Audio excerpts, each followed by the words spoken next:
got me. Give me a minute, my bad. My fault.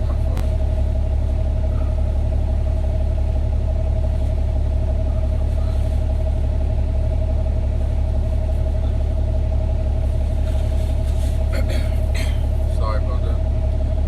But yeah, DOT got me, man. It got me. So I'm coming through Virginia. Of course, of all states, you know it's gonna be Virginia right there. Get you.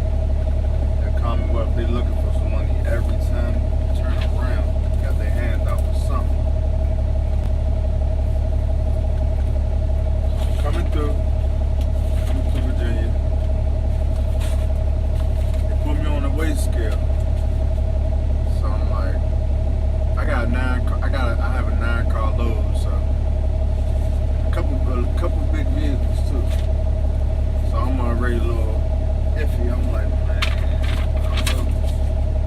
They put me on the weight scale, and the light's staying red for a minute now. I'm like, they normally would let me go by now. So I'm already in my head. I'm like, oh, they about to pull me on. They about to tell me come inside. I already know. So it's like everything happened. It's like the dude still got me waiting. Red light. Next thing you know, he's coming through the little intercom. Driver, I'm gonna need you to pull over to the inside, park the vehicle, and come inside. I said, oh, here we go. Here come the bulls. Here come the BS. Mind you, I'm already in a rush. Like I said, I got 3 deliveries to make. So, and then that's the thing about car hauling. You delivering to these dealerships, they only open to 5. Well, really, some of them might be open a little later than 5, but the person you gonna need to sign your paperwork, most definitely he out of there by 5, sometimes 4. So it's like you really don't be having too much wiggle room unless you got, you know what I'm saying, unless you're able to do night drops. But not all dealerships be able to do night drops. Or you delivering to auctions where you can just take it in. But as far as them dealerships, every time you in the race trying to, you know what I'm saying, deliver them, you really only got, if you're coming from, like, you doing like a long haul run, you really only got time to do like 1 drop for real. So, anyway, back to the story. So like I said, I'm rushing anyway already because I gotta get from Chattanooga, Tennessee, all the way to daggone Richmond, Virginia. So I'm trying to get there. So like I said, they pulled me into the weigh station. Tell me come inside. I already know what's up at that point. So they tell me I'm looking for a ticket, my bad. They tell me I'm 2,000 pounds over. You know, this car hauling, it's not like van or reefer, you know what I'm saying? I can't adjust my axles or nothing like that, so it's kind of like once you overweight, you overweight. It is what it is. But yeah, matter of fact, before he even gave me the overweight ticket, he get to ask me for my EFTA sticker. I'm like, what you mean my EFTA? It's on the side of the truck.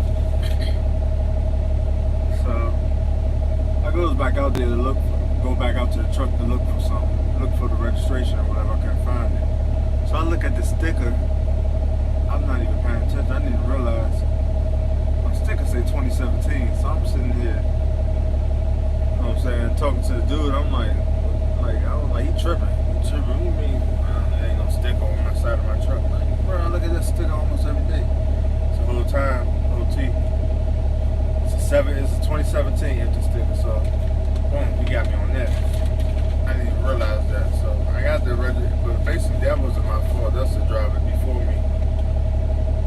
Well, I guess I could double check, I guess. But the driver before me, my company gave him the EFTA paperwork and stuff, but dude, I guess, didn't put the sticker on the truck. Like, he lost the sticker, I guess. They definitely never gave it to me. I know that for a fact. get hit with the ticket for the IFTA sticker, and I get hit for the overweight. Luckily, I don't have to pay anything. Just go all to the company. Scot-free shorty. So yeah, they just had me sign. They basically just had me sign paperwork saying that I will give this basically to my company. The company got to go to court. They didn't tell me how much the price of the ticket is. They just said we basically got to call the number and go to court, and that's when they find out the amount. So yeah, sucks for them. Oh, here you go. What's this?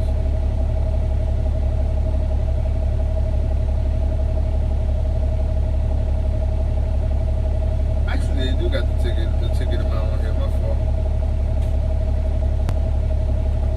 So the overweight ticket is only $74.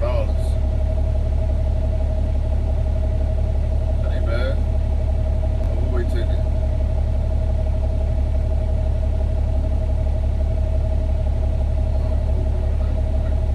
So yeah, my bad, I was just reading it. So yeah, so the overweight ticket only $74. So the citation for the IFTA sticker, that's the one that they gotta go for, and they don't have no amount. So yeah, so in car hauling, that's the thing. In car hauling, when you get a cause I asked the owner of the company, I asked him this when I first came here. I asked him as far as like, do they be weighing the loads? And he basically was like, no, not really. So basically, they kind of like just take the overweight tickets whenever they get them. Just take them on the chin, basically. And I mean, it makes sense though, because you don't really have, like in car hauling, you don't really have time to be stopping on the scales. Alright. And then think about it, even if you do go to the scale house, like you're not about to go back where you came from and drop the car off or say you can't take the car because you're overweight. Like, you ain't gonna make them with the e-logs, you're not gonna make none of your deliveries if you did that. So I kind of understand why they just take the overweight ticket or whatever.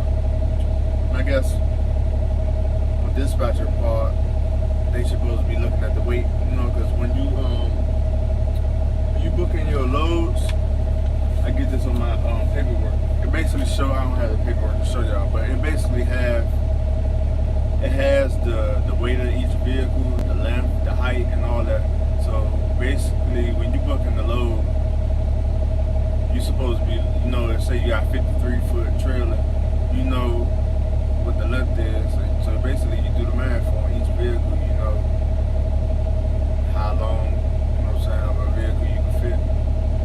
The maximum length of the vehicles you can fit on your decks. And as far as the weight, you all know you can't be over 80,000 pounds, 12,000 on your stairs, 34 when you're driving on your trailer axles. So yeah, that's what it is. So yeah. Another thing, oh man, we had a rough day today. So let me tell y'all. So see if I can explain this without having to get out the truck. So okay. On my lower deck, the bottom deck, let me retract. So on my first delivery, when I get to Richmond, right? So mind you, because I got pulled in the weigh station, I didn't even have, I basically got there at the time they closed at 5. I called the head, and the guy said he'll wait for me. So I lucked up right there. So I'm in a rush, boom, boom, boom, I get there. So I have a Chevy Impala on the bottom row. And it's these little little pockets that you can flip open and put the tire and back the tires in. That basically makes your car sit lower, and you can lower each deck, and basically for height purposes. These are normally for they have these pockets on the decks for when you have trucks. When you have multiple trucks and stuff, when you have trucks on top of each other, so you can make the height or whatever. So because I was going to Richmond, height is kind of lower than the area I normally be going. Normally where I go is 14-foot bridges basically, but the Richmond, I think it's like 1310. So my rule of thumb is I go 1 inch under the bridge, basically. So if the bridge say 1310, I'm at max. I'm trying to be no more 13.9, just to be on the safe side.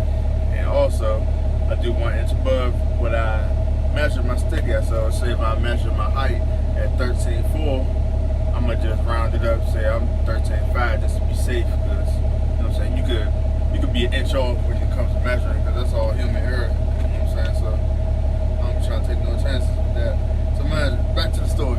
Okay, so I told you about the drop pockets where I got the tires in, right? So I have a Chevy Impala in there. So when it comes time for me to take the vehicle off, man, the don't stop. It won't. The tires get the slack, like it's in the hole basically. So when I'm driving up to drive it out, the tires out the hole, the tires get to spinning, and it's like this little metal plate that's under. It's like for friction or whatever. So I'm hitting the gas to try to get it over the little hump to get it out the hole. It throws the metal plate into the car, under the car, basically. That little frame that's under your car, basically throws the frame and it throws the plate into that. So I'm getting nervous. I'm like, man, I can't handle no more damages. So I called the owner or whatever to see how to get the car out of the. But at this point, I done tried all my little tricks. I done tried to put my mats under the tire to give it some friction. It's just throwing all that stuff right back. It's not even helping at all. So at this point, I'm all out of ideas. So I called the owner on FaceTime so I can show him the situation. He basically tells me he had a good. I didn't even think about this. That's why I guess it'd be good to have like a mentor, somebody who's been in the game longer than you. So he tells me to put. We have these. So when you're securing the vehicles on the back of the trailer, we use straps or whatever. Each strap has a hook on it. But the old school way of securing the vehicles is using chains. And they used to put the chains. I'm telling you a story to show to make a point. So the old way of doing things, they used to use chains with hooks on the end of it. And they used to strap it under the vehicle. And these little holes, each vehicles have like a little hole under the vehicle. They used to put the hooks under there and strap it down with the chains and tighten it down to the deck or whatever. Basically, kind of like how tow trucks be towing your vehicles. They hook it to the little hole under the cars. So okay, back to the story. So the owner, he comes up with this idea. He tells me to use my straps. So take the straps and hook them under the car and basically manually jack the car, pulling it out of the hole basically. So I basically towed the car out of the hole manually. I had to keep tightening it, ratcheting down on each side, walking back to one side, walking back to the other side, keep tightening basically until the tire was pulling up. I'm basically pulling the tire up over the hole, kind of like pulling up a hill basically. So ratcheting up until I got it all the way to the top. Man, I had to put the vehicle in neutral to do this, of course. Couldn't have a parking brake on, so I put it through the neutral. So I'm jacking it up, manually jacking it up, and bring it up. So the tire comes up to the top. Then once it gets to the top, I get back in the vehicle, throw it and drive over the ramp. So I say this though, I say all of this to say, man, like, in car hauling, like, it's a never-ending learning process. Like, every time I might think that I kind of got to a point where, not that I know it all, because you ain't gonna never know it all, but got to a point where I'm like, kind of like know a lot of tricks of the trade. Something new always happen, and I learned a new trick basically. I learned a little trick to get me out of a situation. So that's something I'm storing in the brain. And I also stored in the brain that I'm never putting a car in the drop pockets ever again. I'm only putting trucks in the drop pockets because I ain't got time for that. I